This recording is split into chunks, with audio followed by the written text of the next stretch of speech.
Those of you who know anything about me will know that I crossed the floor from 25 years in advertising, at Lowe, at CDP, at Y&R in various parts of the world, including most of it in London. And I love the ad agency business. I've spent time either working in them or running them, and I think it's a great business, but I do think it needs a bit of a rethink.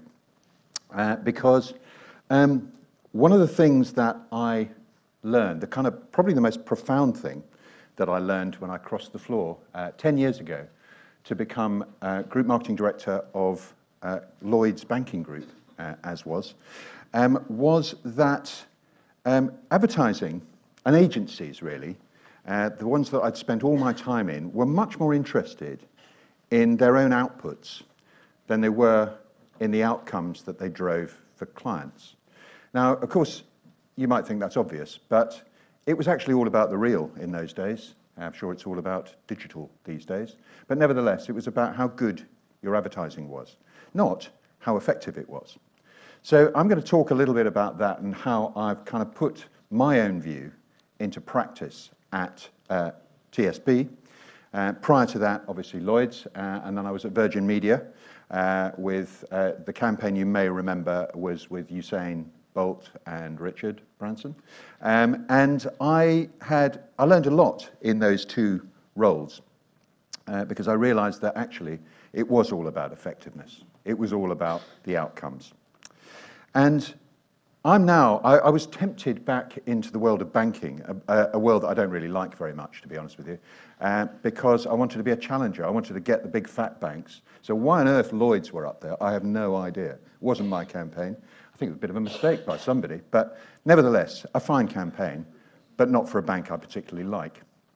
And TSB was created by the EU to be a challenger, to be clean, to be the one that brings more competition to UK banking, and in fact, in order to do that, make banking better for everybody.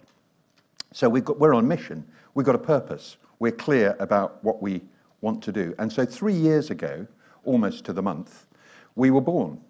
And it was an extraordinary time, and I called it then the world's biggest startup, because it was 600 odd branches, it was 8,500 people, it was 20 billion quid. It was a big beast, but it was a startup. So it was an exciting challenge and something that I really was excited about. And I still am, you'll be pleased to hear. I think the thing that matters is business growth. That's what I do. It's business growth, and the value of that business are the outcomes that we have to focus on. So you can see the impact a brand can make on the business.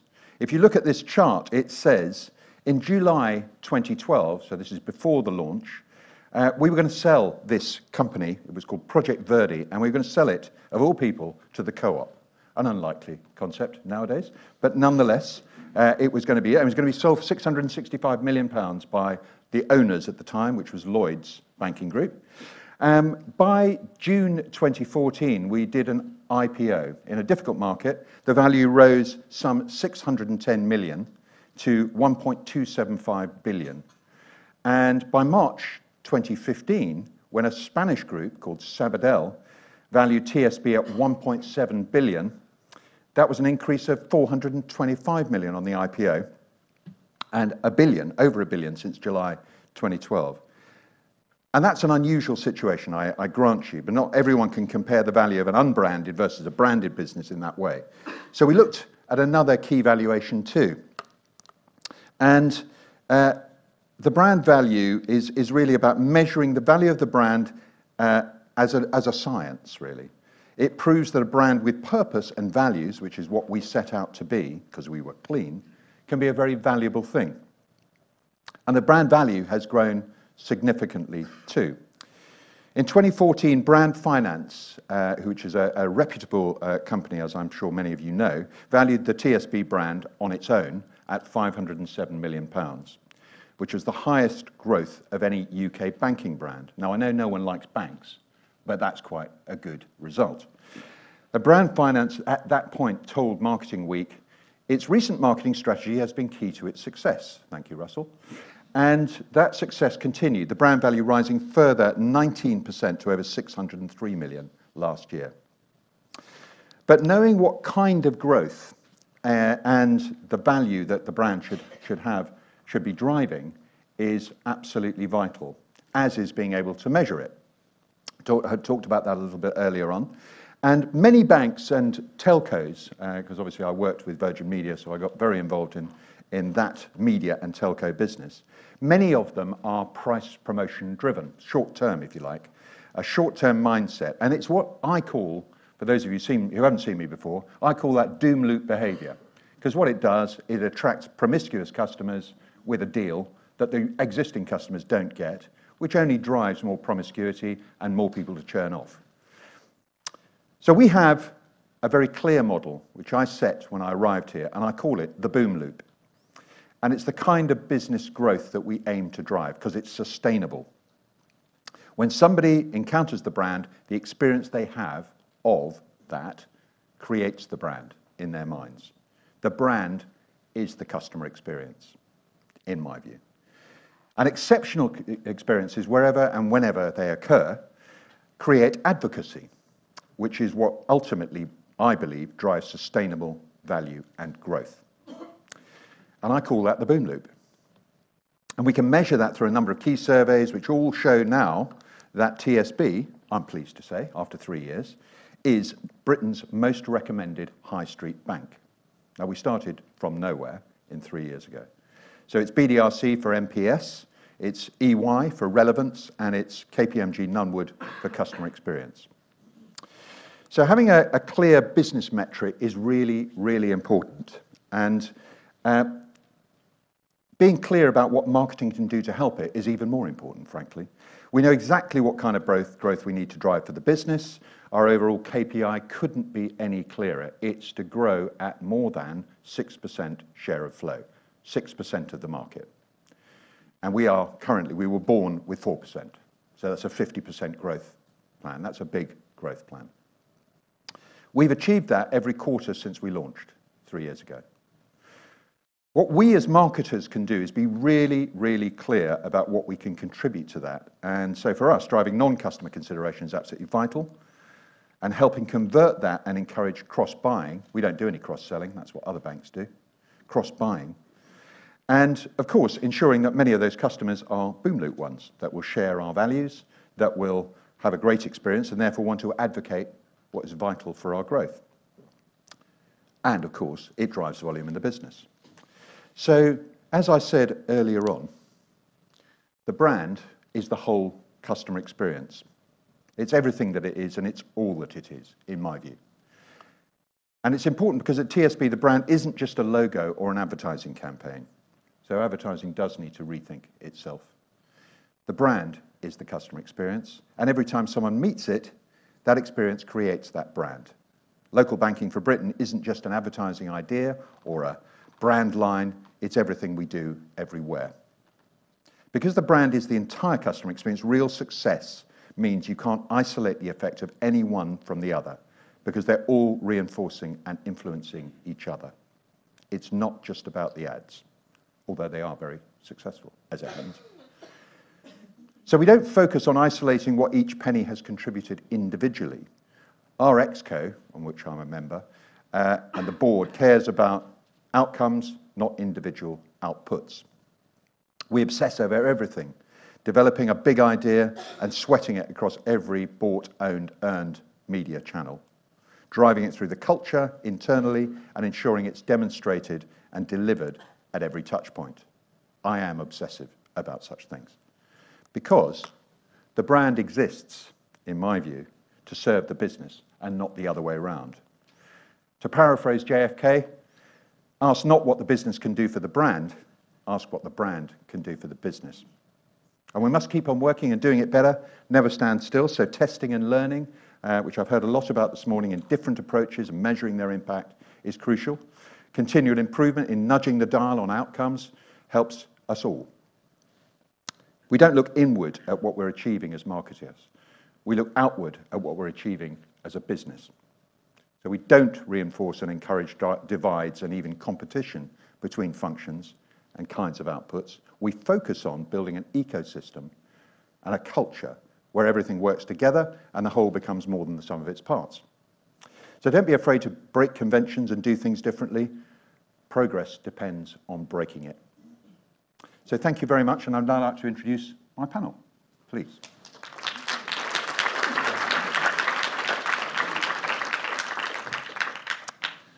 And what a panel it is, ladies and gentlemen. My goodness, look at this. We have, I think, Pete, yes, here we are, Pete Chadwick, who's Brand Strategy Manager from Vodafone. He's furthest over towards me. And he is responsible for planning and evaluating consumer advertising for Vodafone in the UK. And he's previously worked at Wonderman and Samsung, I believe. Then Keith Coni, who is the Head of Insight and Evaluation for the Government Communications Service and the Cabinet Office. So we were just discussing our new Prime Minister today, with whom he has a good relationship, he tells me. And he's led on the professional capability for the GCS since March 2015, so welcome, Keith. Nigel Hollis is Chief Global Analyst at Kantar, Millward Brown, and he brings over 30 years of research experience to bear on his understanding of how marketing communications can build and sustain brands. So a global man here. It's what I used to do. Well, not that bit, but I used to travel the world a lot, and I'm grounded now, so welcome to you, Nigel. And then finally, John Kearon, who is not only from BrainJuicer, he's the Chief BrainJuicer, and that is impressive. So it's, as you know, BrainJuicer Group, PLC, and he's a founder of System One Agency. His role in conceiving and leading BrainJuicer made him Ernst & Young's Entrepreneur of the Year, so congratulations for that, John. So I'd like you just to welcome the panel.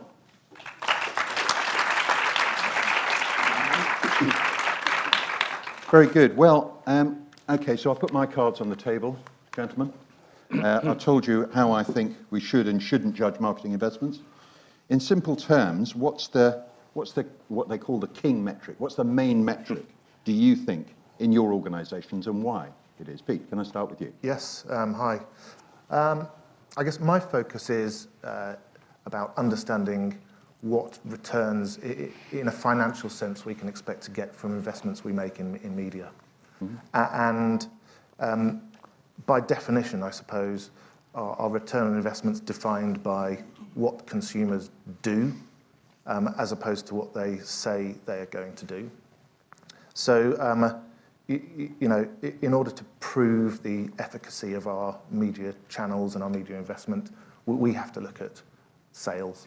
Yeah. And we're in a privileged position where, I suppose, we know what we're selling, when we're selling it, and where we're selling it. So we have the ability to model our... Okay. Keith, you're in a very different business. So how do you, what's your king metric then? The business has similarities as well as differences, as you can imagine. And my role, I'm very fortunate in working across the Government Communication Service activity. So the Government Communication Service is if you like, the professional body for over 3,500 communicators.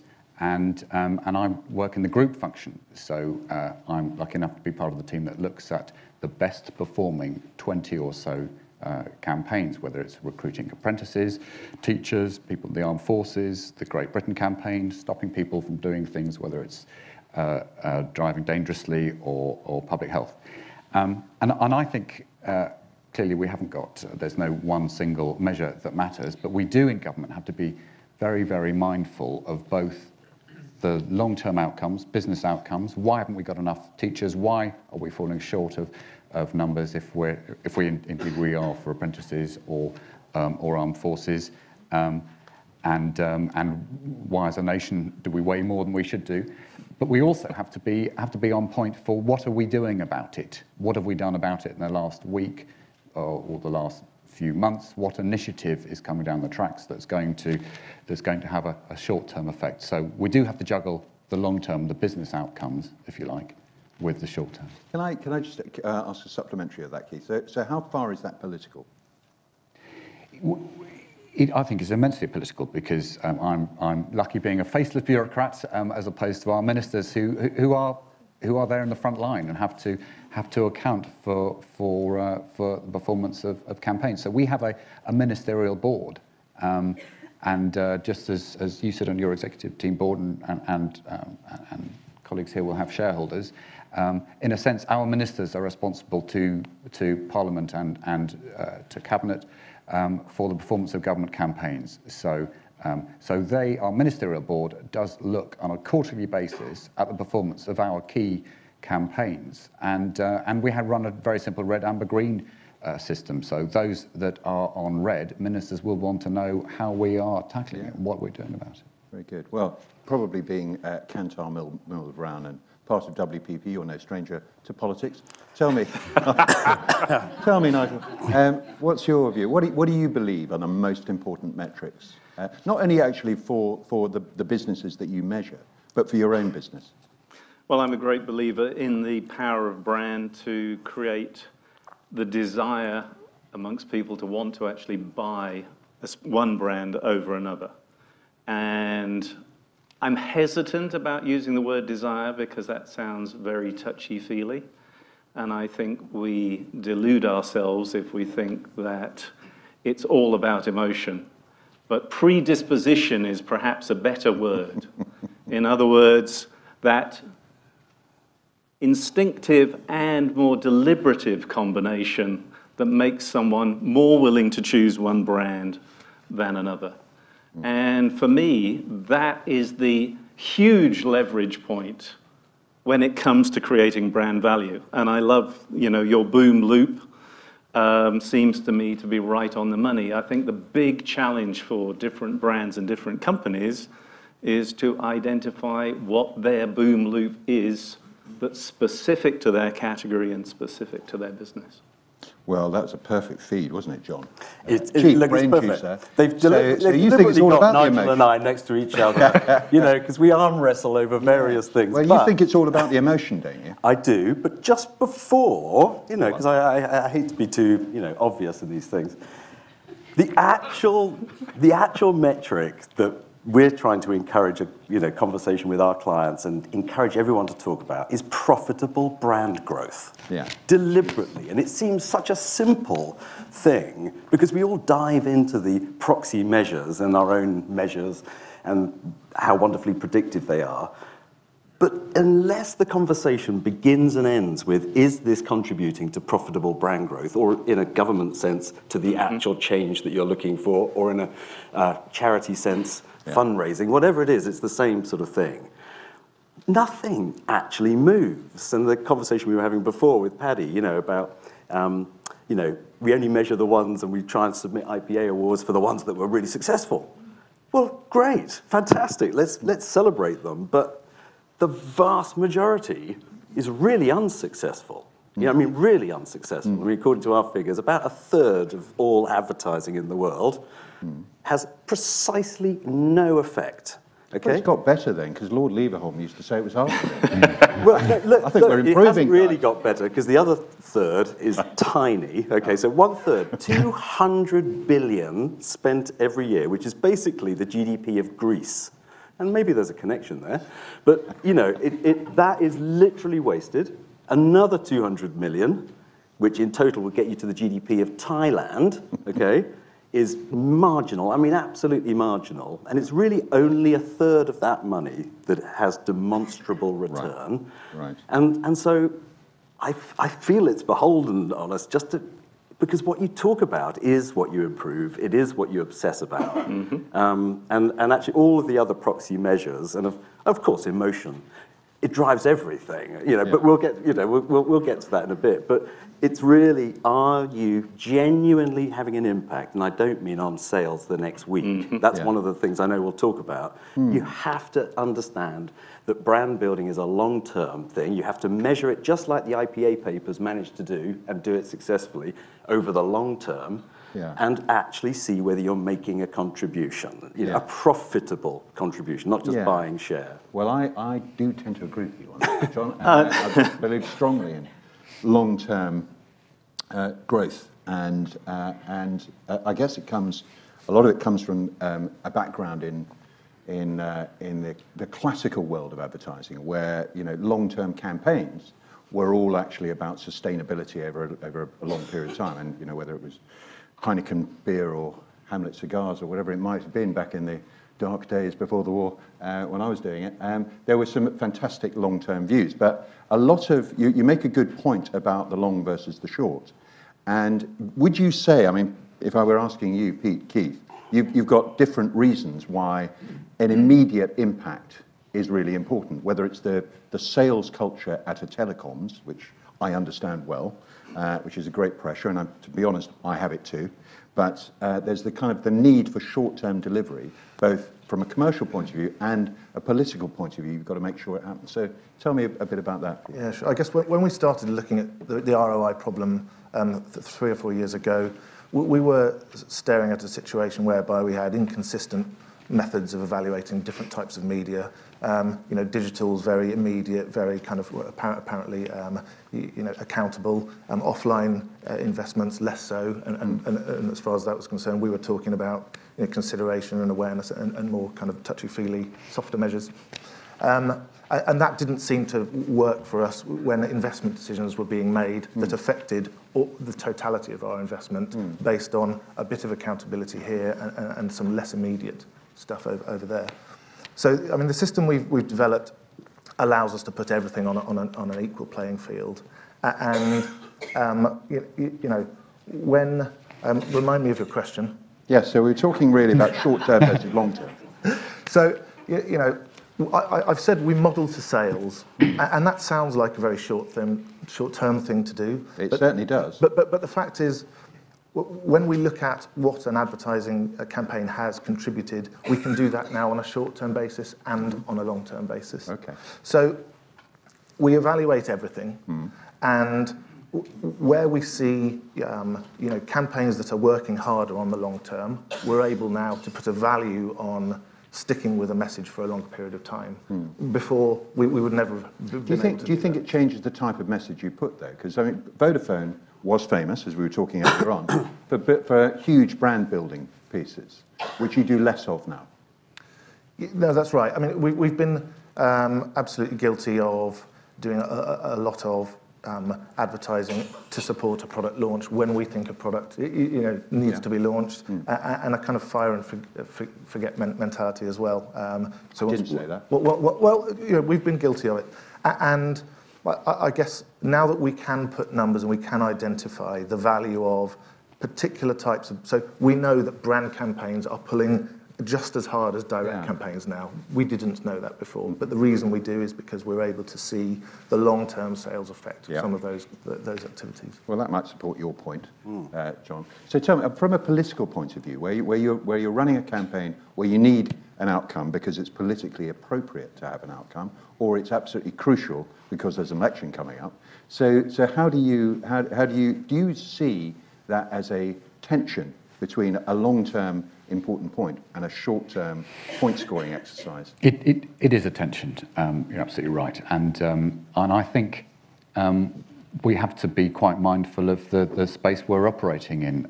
I think in some areas we have government communications has bought itself permission to be a bit more innovative and a bit more daring. I think in particular public health communications has bought itself that permission. And we've done some pretty brave things around Dry January, around Stoptober, around some of those campaigns. They've been very successful, but they were initially at least seen as risky. But given the track record we've got for smoking cessation and other campaigns, ministers prepared for us to go down that route. And other campaigns, it is more tricky. I don't know whether people here have seen a campaign that broke 6 months ago or so for about joining the army, and the campaign line is "Don't join the army, don't become a better you," and in a scenario where we are still having huge challenges to make up the numbers in terms of reservists, not nearly as challenging as it was, but that was a brave campaign, and we have to be able to show that we've tested it thoroughly. We have to be answerable to, if you like, the Daily Mail test, so to speak, and quite rightly, this is public money. Absolutely right. We are scrutinised, but we need to get that permission to be be bold. Yeah, okay. I mean, both of you at the end there. I mean, I'm almost looking at you thinking, is it quantum qual here? Is there a sense that the rational is fighting the emotional here? And you know, when I read some of your piece, John, where you were talking about the importance of emotion, and you said rational decision making is becoming much less important nowadays. And then I thought, well, what about price then? Because isn't that entirely rational? That you would actually do a deal. Well, I'm glad you raised that, Nigel. You might. Far away. The example, I mean, so basically, you know, if you feel nothing, you do nothing. The more you feel, the more you buy. I mean, it really is. Our system oneness, our emotional, instinctive brain, is what rules the roost, okay? When asked a question by a friend, why the hell did you buy that phone, or, you know, why are you drinking that beer, we will come up with a post-rationalization, which is often what's recorded in market research, by the way. Yeah. On the pricing, let's just go, because I mean, I have a nice example, just to put pay to the idea that we are rational when it comes to pricing. The Economist had this lovely, I think Dan Ariely was working with them, and for $59, you got the online copy of The Economist. For $125, you got the online plus the paper copy, yeah? And 75% of people chose the rational, cheaper price. Then they did something really weird, which is only behavioral scientists would even think about, is they put in a middle option, which was $125 just for the paper copy. So now you've got online 59, online 59, paper copy, 125, and then for the bargain price of the same 125, you get the online and the paper copy. And now 83% of Economist subscribers choose the last one. Don't tell me that people are rational. I mean, there's a book coming out, I think, called The Undoing Project. Michael Lewis, you know, of Moneyball and Big Short, which is all about Kahneman and Tversky and their work in kind of how we, and it seems irrational, but it just, once you understand how human beings really make decisions, then actually you can measure it better and predict better what will come out. And that's where you build the trust that Paddy was talking about, by being able to predict what will be famous and be able to predict the stuff that's just nonsense and you shouldn't bother. And then you have to be honest and measure it at the end. But anyway. Very good. Thank you. Thank you very much. So, Nigel, what do you think about all that? I think it doesn't go far enough. All you said is absolutely true. We are subject to enormous short-term biases. But once you've optimized your brand around short-term bias, then you've got to start thinking about how you change the playing field. And actually, to use an example from the US, you may remember that Tropicana changed its packaging a while back and promptly lost a huge amount in sales. You know what the fundamental problem was? It's not that people didn't recognize the package or they thought it looked like own label. It's because people were forced to think. Suddenly, their instinctive guidance system in the grocery store said, oh, that, but they didn't even think, that's Tropicana, that's my brand. They just picked it up and put it in their shopping cart. All of a sudden, that's gone. And trust me, I'm pretty sure that when people chose a mobile operator, when they choose a new account, that they're going to put some thought into it. They are actually going to deliberate on it. And so I'm not going to disagree one iota, but the battle for growth, the battle for growth is not won through emotion alone. And when you talked about the experience driving things, I think that is a huge part of what we need to disentangle. Because actually, I know very well that short-term responses are influenced by the brand itself, the experience of the company, and you have to disentangle that. Otherwise, the big brands are getting all the credit for being big brands. And many of our jobs as marketers is not to be the big brand, and you should know this. It's to find a way of gaining share from the big brand. And so I think the key metric that many companies are not looking at, that they should be looking at, is call it distinctiveness, call it difference, call it what you will. It may be emotional, it may be functional, not necessarily rational, but it's the thing that helps people choose you when they come to the point of making a choice, and it's the thing that justifies a price premium. You talked about, pricing games. Everybody can do that. Buy one, get one free. It's been around for donkey's years. The question is, if you're a brand that needs to charge a premium versus the competition, whether that's potentially a lower interest rate, lower acquisition cost is another way of looking at it, you have to be able to justify that premium. So the one thing that I would come back to is what really makes your brand different in a motivating way in the eyes of its consumers.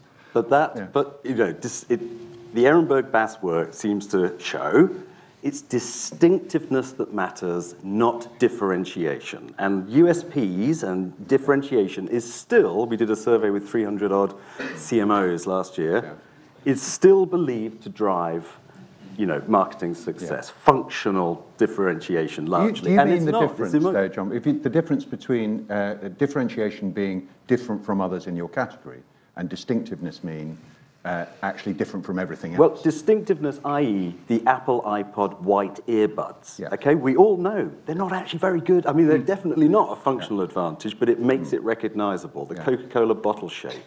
And in terms of premium, there's really good evidence to show that the more distinctive you are, the higher the premium you can sustain for the brand. It's distinctiveness, because recognition speeds decision. Well, I was hoping not to get into an argument over distinctive and different, but... Yay, but we've got that. They're related. They overlap, and particularly for packaged goods, distinctiveness can provide that difference. But for financial services, automotive, other categories, good luck. Well, I think we're pretty distinctive, but I think this is a really interesting... I don't disagree with you. My problem with this debate is, as an advertiser, in working in an advertising function, there are a limited number of things I can control. I can control what money we spend, where we spend it on advertising, and what ads go into those media placements. Beyond that, I can get involved in conversations with the product teams about what might look good, but it's not a decision for me to make, unfortunately, and therefore, I have to focus on the levers I can pull and really understanding how I can sweat our media and those decisions. That's stuff that's immediate to me and that I can... I guess I'm in a privileged position because it was a startup, so I could influence all of that and the business model if I needed to. So I realised that was lucky, and it's actually the reason I did it, because it would be great fun. Actually, what I'd like to do is I'd like to open this up to some questions from this august crew in front of us on these red seats. Has anyone got any questions of this panel? That took you by surprise. Yes, we've got a couple down here, please. So can get a mic down. Yes, got two people down here with questions. I hope they're difficult ones. Good morning. It may not be a difficult question, but I'm vexed by it anyway. What does the panel define as long term? So if we went through you, where would your guesstimates come in? An existential question here. Sorry, who are you? I'm Pete Evans. I head up research and insight and effectiveness at the Royal Bank of Scotland. Thank you very much, Pete. Very good. Good question. Well, what do you think? Well, delighted to hear that there's an effectiveness unit at the bank,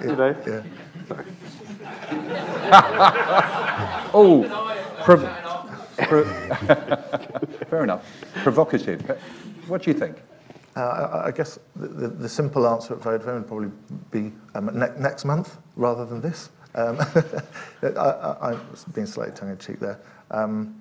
I think beyond this year is a lot long-term for us in terms of where are we, what are we going to back next year, and just getting away from immediate thinking and into planning that's informed by decent insights. So it's longer term. It's not necessarily... A bit longer. A bit longer. Very good. So Keith, for you, what's long term? The answer is to duck the question, I think, on this one. Of course, it depends. There we go. It's the end of Parliament. Well, so indeed. So we work on a fixed-term Parliament. If government hasn't dealt with a particular issue over the course of that Parliament, then that makes things more difficult. So your long term gets shorter and shorter as the years. You could say that, but nevertheless, we're held to account for longer term things such as public health, and government isn't all about being ponderous. We have to be quick when there are issues to do with flooding, Ebola, counter-terrorism, that kind of stuff. So look, you have to say it depends, but you're talking about a couple of years, about as long as you've got for most of the stuff. Very good, thank you. There's a lady down here with a question. Would you introduce yourself first and then ask your question? I'm Jane Asher, 23 Red. Can I take us back to the actual question, which is the right way to judge marketing investment? And I'd like to be a little fly on the wall and hear what you say to your boards or to your ministers in order to unlock whatever the definition of long-term is versus the short-term investment required. Okay. I'd like to have a go at that, perhaps? Or maybe I thought it was to you guys. Sure. I think it's a question. All right, well, I tell you, I think there's scorecards and dashboards and all kinds of metrics that you set, but I think actually it's up to us. It's our responsibility to set the metrics that matter. So when we talk about long-term, I'm actually talking about the business. How are we going to grow? So we set, when I went into an IPO in June 2014, we set a 5-year goal, and we said in 5 years we will grow by 50%. Now for a bank, that's extraordinary, and it was brave, I suppose. Foolhardy, you might say, but nevertheless, we're doing all right so far. We're hitting the numbers. But so long term to us was 5 years, and we have a 5-year plan. So it's called the MTP, a medium-term plan, and that's what we work to. That's what it means to me. But it isn't actually about something that they set, like a communist bloc 5-year plan. It's actually something that we review every year to see what the next 5 years will look like. So that's how we work it. How about you guys? Our long-range plan is 3 years, and that's what our board talk about and argue about. I guess that the specifics in terms of how media play into that is a relatively small part, and it's, so yeah. Okay, how about you? Well, you talked about your. Some of our numbers are quite commercial. If you look at the biggest campaign that we run in government, it's the Great Britain campaign, and that is externally audited, and we have to show the value of internal investment, the growth in exports, the role that the communications had to play in that. So that's the kind of marketing return we have to show there. In terms of recruitment, we have to show that we've hit the numbers. So that's what goes to the ministerial board in terms of numbers of teachers, soldiers, airmen, etc. Some other campaigns are harder to do, whether it's around changing attitudes, around some of the work to do with counter-Daesh, for example, stopping people doing things, stopping people from evading tax, etc. So some of that is harder to measure. I would say, if I could just say, so the GREAT campaign, which I think is a great campaign, and is a long-term campaign, is a big idea. I think it's an outstanding idea, actually. And so I guess there's a tension between your short-term metrics and the size of the idea, the profundity of the idea. So I'm a great believer in profundity of big ideas, but I guess then it depends on how you measure it as to where you're going. So just time for one more question. There's, yes, gentleman over there. Hi, John Bradley from the Institute of Communication Agencies in Canada, which is our version of the IPA. Can I ask the panel, do you think our ability to measure effectiveness is keeping pace with the increasing need to do so and the increasing complexity of what it is we're trying to measure? Are we winning or losing this race over time? Yeah, that's good. So Nigel, you do a lot of measuring, don't you? Quite a bit of measuring, yes. And I was actually intrigued by the definition of long-term, because I think it really does come back to what your specific objectives are. And that's one of the things that perhaps has been underlying all of this is different brands have very specific objectives. Some brands have very specific objectives and know exactly what they should be measuring in order to understand whether they're achieving their objectives or not. Others, quite frankly, don't seem to have much of a clue other than I need to grow. Yeah. And they don't have key metrics that allow them to judge that. But to come back to the question, I think we live in a wonderful time where we might be mesmerized, as Jan said, about the amount of data facing us, but there's huge opportunity to measure all sorts of things. I think there's also huge opportunity to mess up the measurement in the same process, and you do have to, if you like, refine your data to make sure you understand how it all fits together. But I think the opportunity is there. I think that many are struggling to seize that opportunity effectively. And it often goes back to they don't quite know what they're trying to achieve in the first place. Well, I'm afraid, yes, sorry. On that, I'm afraid the time has run out on us. But I thank you very much for the panel. Would you like to give the panel a round of applause?